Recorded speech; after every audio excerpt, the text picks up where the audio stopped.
The month of February provided red-hot sport action across Africa and beyond, with several Africans repping the continent in grand style. You're welcome to the latest edition of The Month That Was, as we recap what headlined February on Kwese Sports. Coming up on this month's edition, we head to Los Angeles for the NBA All-Star break. Manchester City clinched the EFL Cup in grand style. We head to Minneapolis for Super Bowl thrills. And we cast our focus on Africa's performance at the Pyeongchang's Winter Olympics. We review the finals of the Big Bash.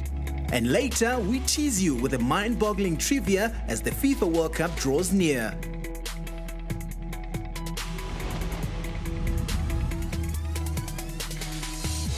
The month witnessed the NBA All-Star Weekend as Los Angeles hosted some of the finest in the game. With the weekend dubbed as one of the highlights of the season, the Staples Center was abuzz with several activities. The three-points contest was one to behold and eventually won by Devin Booker of the Phoenix Suns. Give it up for Devin Booker, the 2018 JBL three-point contest. The slam dunk contest featured elevations and detonations from some of the best in the game, including Victor Oladipo, who is of Nigerian descent. But it was Utah Jazz's Donovan Mitchell who stole the show in dominant fashion. Ladies and gentlemen, your 2018 Verizon Slam Dunk Champion, Donovan Mitchell from the Utah Jazz.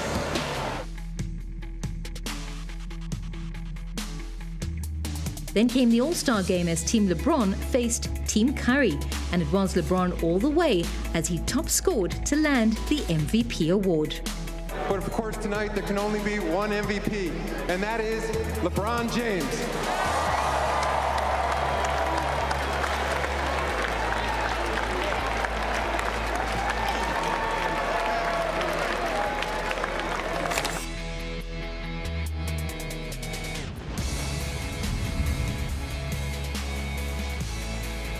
Kwese also brought you the Carabao Cup final as Manchester City smashed Arsenal to claim the first available silverware of the English Football League season.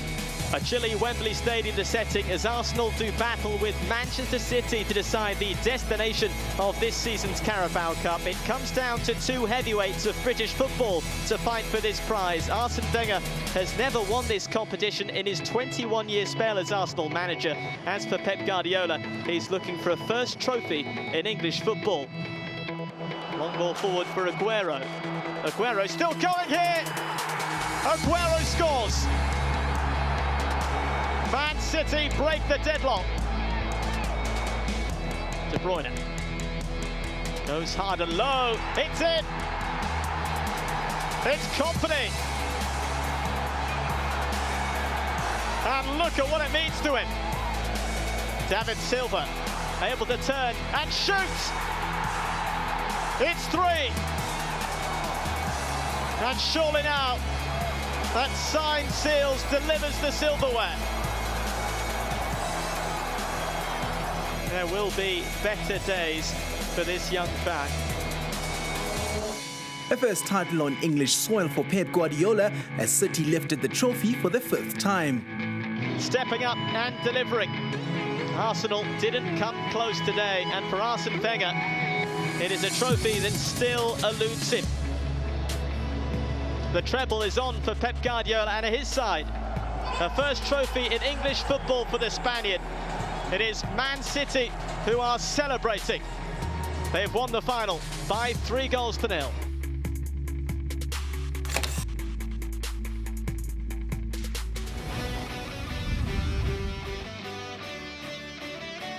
February also featured red-hot NFL action as the Super Bowl took center stage. The New England Patriots faced the Philadelphia Eagles in a highly anticipated fixture.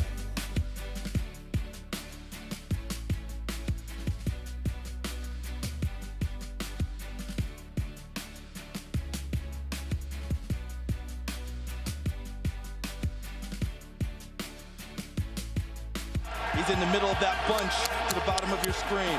Play clock at one, falls back, completes it for the touchdown. Caught by Ernst, he bobbled it, but he caught it again.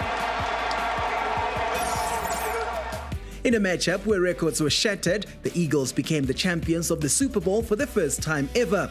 Quarterback Nick Foles was named the most valuable player. Just another game, right, Nick? Yeah, just another game. Unbelievable. All glory to God. Obviously, Lily really likes this mic. She has no idea. Super Bowl MVP, Nick Foles. Underdogs no more. The Philadelphia Eagles are the Super Bowl champions. Congratulations.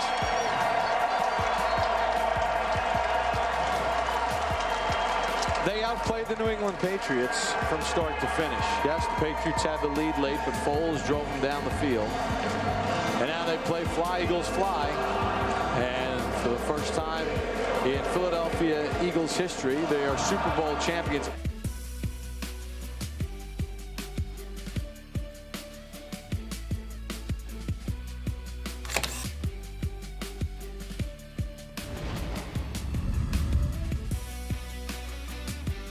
The month also saw Kwese provide live action from Pyeongchang as the 2018 Winter Olympics delivered chills and thrills. The Games lived up to expectations with shattered records, blistering temperatures, and African participation at the Games.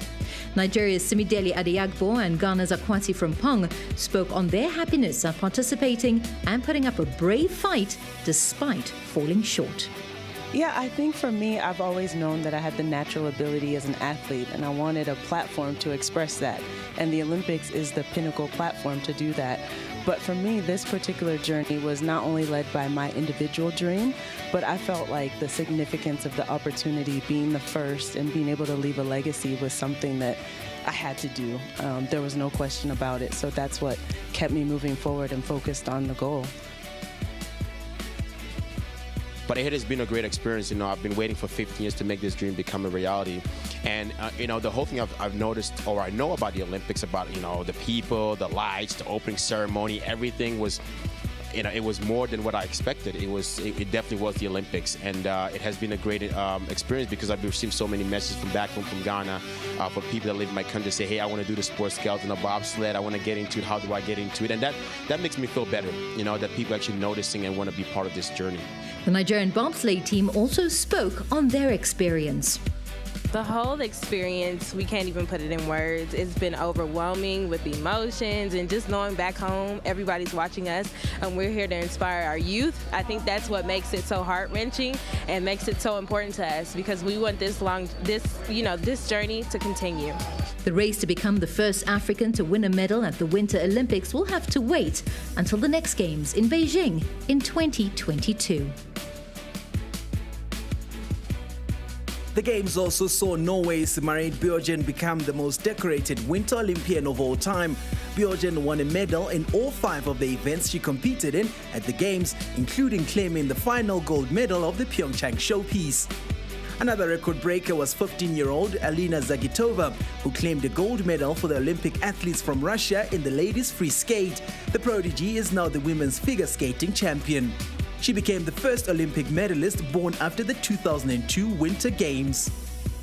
17-year-old Americans Chloe Kim and Redmond Gerard also showed their class act by claiming golds in the halfpipe and snowboard slopestyle, respectively.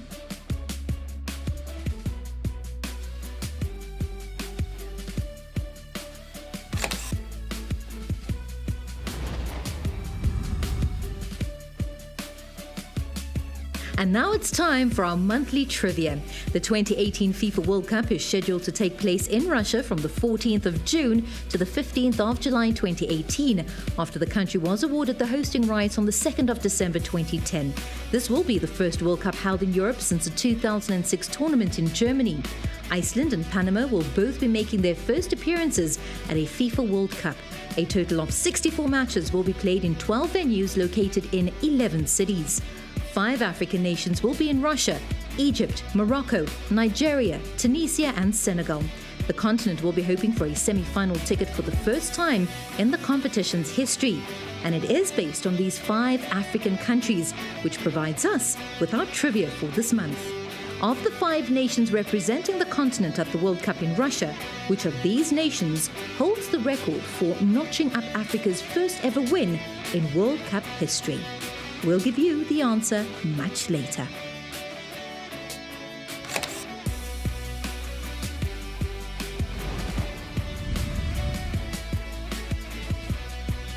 Track and field legend Usain Bolt was in South Africa for the first time as he aimed to inspire the future generation of talented athletes. With football always on his lips, he took to the field to train with 2016 CAF Champions League winners Mamelodi Sundowns. But throughout the years, something that I've enjoyed, I've always played soccer. My coach banned me every time. He always telling me no football, no soccer. So I always steal some time and play with my friends. So I've been doing it for a while. And throughout the years, I just decided, you know what, if I retire and I get the chance to pursue this, it's something that I like to try. And I'm very serious. If you're following the media, you know that I'm actually getting tries at Borussia Dortmund. So I'm going to try to get fit for that. This really tells me I'm fit, so I'm going to get fit for that. So yeah.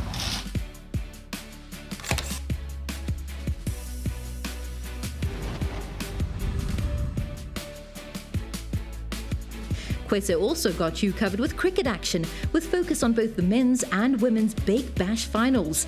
It was glory for the Adelaide Strikers and Sydney Sixers. And now it is down to the Hurricanes and the Strikers, both eyeing their first ever Big Bash title. Let's head inside the stadium. Pretty good feeling now, Haley, being out there as a player. Final ball to Big Bash, it's a dot. Party time in Adelaide.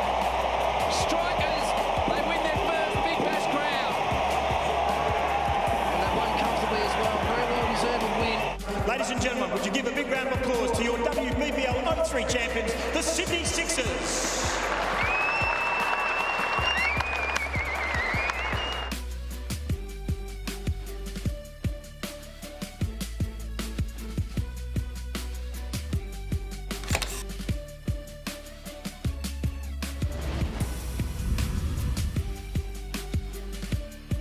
The month also saw Kwese link up with South African swimmer Terence Parkin, who won the silver medal at the 2000 Summer Olympics in the 200 meters breaststroke, and he was definitely inspirational. Let's take a look at your swimming career in the pool. Olympic silver medalist, 200 meters breaststroke. Was that always a goal to go to the Olympics? Since I was a child, that has been my goal, and it's always been a goal. And I've always seen it on television, and that was my dream. And I wanted to be a part of it, and I've worked really hard for it. I've never given up. I always wanted to be in the Olympic Games, and I worked really hard to achieve all of this. Obviously, you have to compete at World Championships, at World Games, etc., but that wasn't big enough for me. I didn't feel this was big enough for me. I wanted an Olympic medal. I competed at various games. My journey wasn't that easy, but eventually, when I entered the Olympics, that was my wow moment.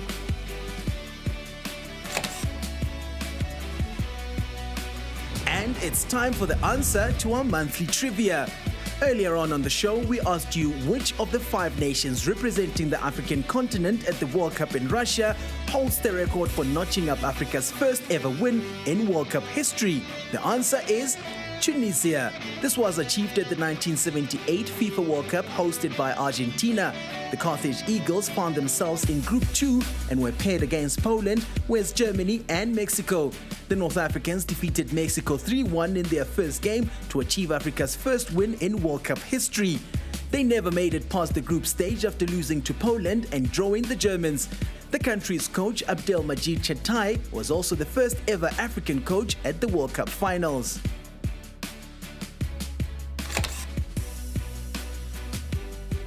It was definitely a blockbuster month of sports action on Kwese Sports.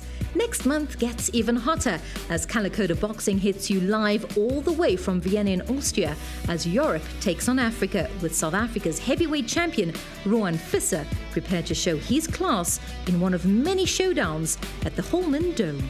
Also, Anthony Joshua goes toe-to-toe with Joseph Parker in a world heavyweight unification fight in Cardiff. We also got EFC action as well as Zimbabwe Rugby Sevens at the Victoria Falls. That's all for this month. See you next time.